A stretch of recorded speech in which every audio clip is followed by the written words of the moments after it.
This video is all about hydrangeas. I love hydrangeas. It might be because the one and only plant my husband has ever given me was a blue hydrangea when I was about 16 and I was quite ill, and I just loved that blue hydrangea.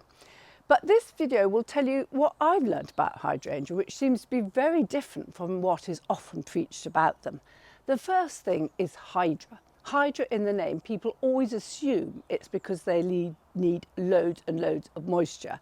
But that's not the reason. The hydra comes from the Greek because of the shape of its seed capsule, nothing to do with its love or not love of water. This summer in the UK, and particularly us, because in East Anglia, it's been the driest I've ever known. And we are on very free draining dust-like soil. So I'm in the worst possible conditions. It probably is classified as desert this year with the amount of rainfall we have had. We certainly have been classified as desert in other summers, so I'm sure we must be this summer.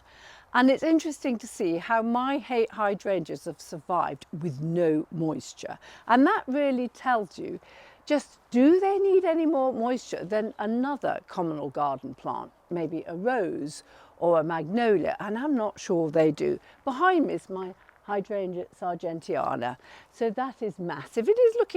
It's not looking as good as it does in a summer filled with lots more moisture, but it's looking respectable. Its flowers are going, over much quicker than you would expect. And that came from a little layer. So that hydrangea layers itself, and I've just let it grow right up because I want it to sort of partly screen that end of the building. I think it's actually gone too high. And so this autumn, I'm going to cut it right down and it will spring back. And then I'll be able to see the filaria, which is behind it. So really, just remember that you don't have to have really moisture retentive soil, even if you're not going to water them. I do not think that's essential. So come and see some other hydrangeas. So just to show you, this is a Hydrangea arborescens Annabelle, and it's had no water this summer at all. So it's in quite a sunny position. And so therefore you can see it survived. It's not looking brilliant. I wouldn't want to show it off on Gardener's World, but it survived. And what I'll do is this winter I'll put a massive more amount of mulch on it just to help it retain the moisture in this really crummy soil more than it would do otherwise. Now, the other thing that's quite confusing with hydrangeas is mopheads and lacecaps. And the common one, the seaside hydrangea, Hydrangea macrophylla, is usually a mophead. It's that sort of big mophead that you see on them, and they're in bright pinks or blues depending on the soil. And those are generally the mopheads, but there are also Hydrangea macrophylla that are lace caps, certain varieties of them, certain species of them, and that depends on the ratio of florets that are fertile to the infertile florets, and so that decides whether it's a lace cap or a mophead. Now, people always get confused with pruning. So with something like the Annabelle, which flowers on the new wood of that year, I tend to leave these in over winter, and then when they look really scraggly in sort of February, March, when the wind's battered them around and the heads have gone to brown, just sort of knocked about and half fallen off, then I'll cut it down. I can cut it all down to ground level, or about 30 centimetres, and then it will zoom up, grow new growth, and it will flower on that new wood. And if you do that, you tend to get fewer bigger heads, in my experience. Otherwise, you can go in and you could just remove the dead wood, also in the early spring, and then you can remove maybe a third of the older wood and leave 2/3 there. And that way you'll get more blooms and they'll probably be smaller. So you've got a choice with this hydrangea. And this one does tend to flop, not so much on my soil because it's so dry, but on good rich soil it will flop, and some people put those sort of metal crowns around them, around the base, so it contains them, rather like a sort of band around your skirt. It just holds it up from all drooping over. But there is a variety with sturdier stems called, I think it's called Big Annabelle or Annabelle, and that has bigger, sturdier stems that some people go for as well. I haven't got that. I will try and get that, I think. So people get confused with pruning hydrangeas, and that is because some flower on new wood and some flower on old wood and some flower on new and old wood, so they have a longer flowering season altogether. But we'll talk about those in a minute. And generally things like the seaside macrophylla flower on old wood. So when you prune them, and they can get very big, you'll cut out the dead diseased wood in February, March, whenever, and you'll probably thin out a third of the stems, and you'll cut them back to about 30 centimetres. If it's getting too big, then the ones that are falling over the path and things, you could cut those back more, so you're restraining it a bit, so you can prune it to keep it into the shape you want as well. But when you get to the paniculate hydrangeas, which I'll show in a minute, then you can prune them, they flower on the new wood, and you can really be as tough as old boots. You can either cut them to the ground, you can selectively remove a third or whatever. So it's fascinating to see, and I like trying different things with my hydrangeas in different years and just seeing how they respond. So with the pruning of the Sargentia, and as I mentioned, it's got too big, so I'm going to cut it down to about 30 centimetres high, maybe a metre high, to slightly shape it. Now you can see, because it's got the flowers on the terminal buds, it flowers on new wood.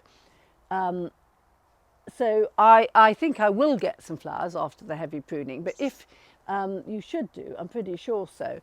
But it really is as tough as old boots, and you might want to take, if you're doing something radical, you might want to take a few layers, because it does suck out at the same time. This has got really quite big here, so what I'm also going to do when I prune it in the spring, or I might do it earlier actually in this case, is I'm going to take some of the layered plants off. It's just shot out, and I'll put them elsewhere in the garden. Now this is Hydrangea paniculata, so you can see it's got these panicles, and it's very hardy. It's hardy throughout the UK.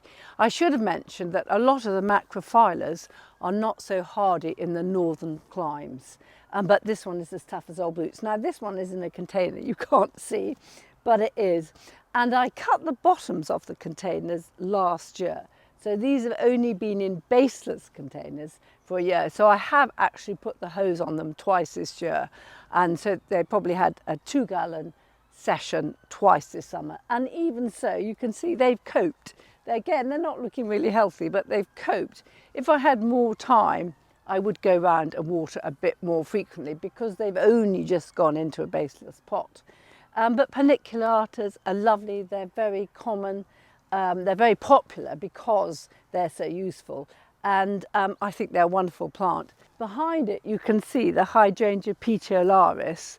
This hollyhock needs sorting out, and that is one of the great climbing hydrangeas. It's on a north wall of the house, as you can see there, but actually it survives drought. It survives, as you can see, it thrives in drought. It survives north walls. It will also survive south walls. And on my soil, you cannot say it's never had a drop of water, apart from when I was getting it established. And we are, as I said, on the thinnest, free drainingest soil in the driest part, and it's absolutely zooming into health. And it is not evergreen. I'll show you my climbing evergreen hydrangea in a minute, but it's self-clinging. And when we're doing jobs on big commercial buildings and there's not a lot of labour, a self-clinging climber that you just put against the wall and it suckers onto it for you is absolutely fantastic. But you can see further along, I'll show you, where it climbs up over the gutters, where it's on the single story bit. So I just cut it back below the gutters every year to keep it off. And often in the winter, although it's self-clinging, because it gets such a big monster and it sort of comes out a bit, maybe as much as a metre, then I'll go in and selectively prune those outward. If I haven't got much space and I want to control it more, I'll selectively cut back those outward ones. But you don't really, wouldn't really worry about, what wood it's growing on or anything like that, because there's so much of it, you're always going to get a lot of flower. Come and have a look at my evergreen Hydrangea seemanii. This is my evergreen climbing hydrangea, Hydrangea seemanii. Very dry summer. And look, the flowers would normally last for longer and look better, but they look quite dried up. But it survived, and it's wonderful. And I love the way it's running along my greenhouse. It'll soon be holding my greenhouse up, I think. This is a homemade greenhouse, which I've probably mentioned before, from reclaimed windows. And it was probably built 35 years ago. It cost me £1,000 then, but I love it. Now this hydrangea has suffered sadly with the drought, and it's a very unusual hydrangea. Most people don't even know it's a hydrangea. It is Hydrangea involucrata hortensis, and it's got these really beautiful suede-y leaves. And I am going to put a massive mulch on this one this autumn, and I'm going to take small cuttings. I took this from a cutting from the National Collection of Hydrangeas, and the gardener there, who was a real hydrangea fan, said it was one of her favourites. And I can quite see why, because it's so unusual. But I regret that I haven't given it more TLC this summer. But when you take the cuttings, it rooted okay. So I'd take these about now, actually, we're September, August, September. I'll take that new wood, I'll pop it in my propagator. If you haven't got a hydropop, then you could just do it in some free draining compost. And they do root quite readily. The problem is then when you have the little rooted cuttings in the pot, they're quite hard to establish in the pot. For some reason they're very difficult to get beyond the stage of the rooted cutting into a healthy little plant. But I'm going to take a mass of them this year.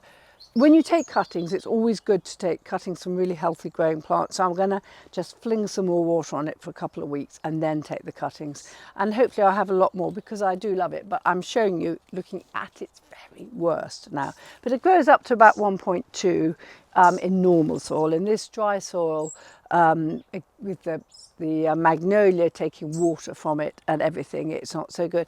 And the blue plant behind, in case you can see that, is strobilanthus. And I always think that's quite nice, because it sort of normally comes end of September, but because it's so warm it's earlier. And it goes right on for a good month or two. Very underrated, but hardly ever grown, but it's easy and it grows. And I've noticed it seeded around the garden too. I've got a friend here. Yes, I have. Hello, friends. So this is a hydrangea, a mophead hydrangea. I wanted to grow pink. Sorry, I wanted to grow blue hydrangeas, and I'm on alkaline soil. And I'm sure many of you all know that if you grow Hydrangea macrophylla on an acid soil, you get those beautiful blue blooms. And if you grow them on an alkaline soil, and we are pH 8, so we're heavily alkaline, then you get them to pink. So I thought, well, I'm actually going to adjust them, because they say if you put on the colorant application or some sulfur pellets to make it more acid, if you put them on regularly, I think it's when they burst into growth and month after month, you can turn the flowers blue. Well, I'm sorry, I've just got this really sad looking thing. And this year the flowers are pretty bad, and I've really given it no attention because I know I'm going to pull you out. But they will be a sort of dirty pink at best. They're not a knicker pink, but they're a sort of dirty pink. But I've never managed to get blue hydrangeas from them. So I'm giving up, and I'm going to replace them with my favourite. And just while we're here, this is one of my favourites, salvias, Salvia hadspan. And it's just glorious. It's hardy with me. It's been down to a good -6, -7. It zooms back. It doesn't seem to be affected by the slugs. And I love it. Lovely size and sort of airy flower. So come and look at this Not Beauties replacement. So this is the replacement for my grotty hydrangeas. And this is Hydrangea macrophylla Madame E. Moulière. Now the reason I like this is she's got these lovely flowers that I think come out white and then fade to sort of greenish. Might be the other way around, I can't remember. But they flower on new and old wood. So you get a longer season of flowering, and that's what I love. They do like moisture. So when I come to plant these, normally, if I was on a moisture retentive soil, I'd probably plant about 3 per metre square to make a lovely big area of them. But because I'm on very dry soil, I'm going to put them to about 1 metre apart. And because I think when you're on a dry soil, and you plant things very close together, they do suffer more from drought. So it's worth just easing them out a bit. But I'll probably infill with some perennial or something in between, and then as they fill out, I'll remove the perennial. But I think this is a fantastic hydrangea. Why I haven't grown it here before, I don't know. I must have grown it sometime and something happened. I changed the area or something like that. But I think it's lovely. You see, I've got a little selection of plants here, which I'm just about to plant out. So I bought these plants from one of the wholesale nurseries that we're hoping to do the membership tie-up with, so you too can enjoy wholesale or near wholesale prices. Because it does mean to say, when you plant, instead of planting one of this and one of that, you can plant decent drifts of them, because obviously they're a much more affordable price. So here we've got a few, some of these from my mother's nursery, some are from W, and I'm going to have quite a busy weekend, and you see I've started dunking them ready before I plant them, so they'll have nicely soaked root balls. This is another paniculate hydrangea. I don't know what it was given to me, sadly, but I must try and ID it. But it hasn't flowered brilliantly this year because of the moisture levels, but it's looking okay.